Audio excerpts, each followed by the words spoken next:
জ্বালানি সাশ্রয় নিয়ে বার্তা দিয়েছিলেন প্রধানমন্ত্রী এবং তারপরে প্রধানমন্ত্রীর কনভয়ে গাড়ির সংখ্যা কমলো। হায়দ্রাবাদের প্রধানমন্ত্রীর বক্তব্যের পরে তার কনভয়ে গাড়ির সংখ্যা অন্তত 50% কমানো হয়েছে বলে খবর পাওয়া যাচ্ছে। আরো বিস্তারিত আমাদের প্রতিনিধি বিজেন্দ্রর কাছ থেকে জানবো। বিজেন্দ্র, দেবস্মিতা, প্রধানমন্ত্রীর বার্তাতে স্পষ্ট দুটো অংশ ছিল। এক ছিল কি বিদেশে যে ফরেন এক্সচেঞ্জ চলে যাচ্ছে, যখন আমরা ফরেন ট্রাভেলে যাচ্ছি বা সোনা কেনা হচ্ছে বিদেশ থেকে, তখন ইন্ডিয়ার যে ফরেন রিজার্ভ রয়েছে সেটা কমে যাচ্ছে। সেটার জন্য প্রধানমন্ত্রী বলেছিলেন যে সোনা কম কেনার জন্য এবং বিদেশে ভ্রমণে যেন কম যেতে হয়, জরুরি থাকলে যাওয়া হয়, সেটাও তিনি বলেছিলেন। অন্যদিকে ডোমেস্টিকের ক্ষেত্রে তিনি কি বলেছিলেন যে খরচ কমাতে হবে, অর্থাৎ কস্ট কাটিং করতে হবে, কিছু অস্টেরিটি মেজারের কথা তিনি বলেছিলেন।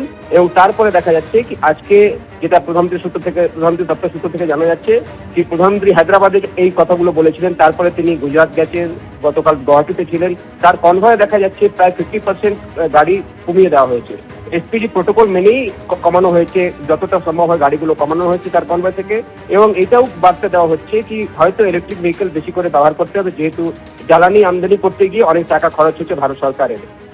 প্রধানমন্ত্রী দপ্তরের এই সিদ্ধান্তের পর আমরা দেখতে পাচ্ছি বিজেপি শাসিত রাজ্যগুলোতেও অনেক মুখ্যমন্ত্রীরা তাদের কনভয়ে কাটছাট করেছেন। প্রায় 50% গাড়ি কমানো হয়েছে বিভিন্ন মুখ্যমন্ত্রীদের কনভয়ে, এবং প্রধানমন্ত্রীর কনভয়েতেও প্রায় 50% গাড়ি কমানো হয়েছে, যেটা প্রধানমন্ত্রী সূত্র দপ্তর থেকে আমরা খবর পাচ্ছি। অর্থাৎ একদিকে বিদেশি মুদ্রা বাঁচানো, অন্যদিকে দেশের মধ্যে অস্টেরিটি মেজার বা কস্ট কাটিং স্টেপসগুলোর জন্য প্রধানমন্ত্রী আহ্বান করেছিলেন।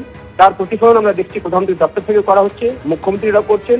এবং প্রধানমন্ত্রী সাধারণ মানুষের কাছে অ্যাপিল করেছিলেন যে বিদেশ থেকে সোনা যেন কম কেনা হয়, অনেক আমাদের ফরেন এক্সচেঞ্জ সেখানে চলে যাচ্ছে।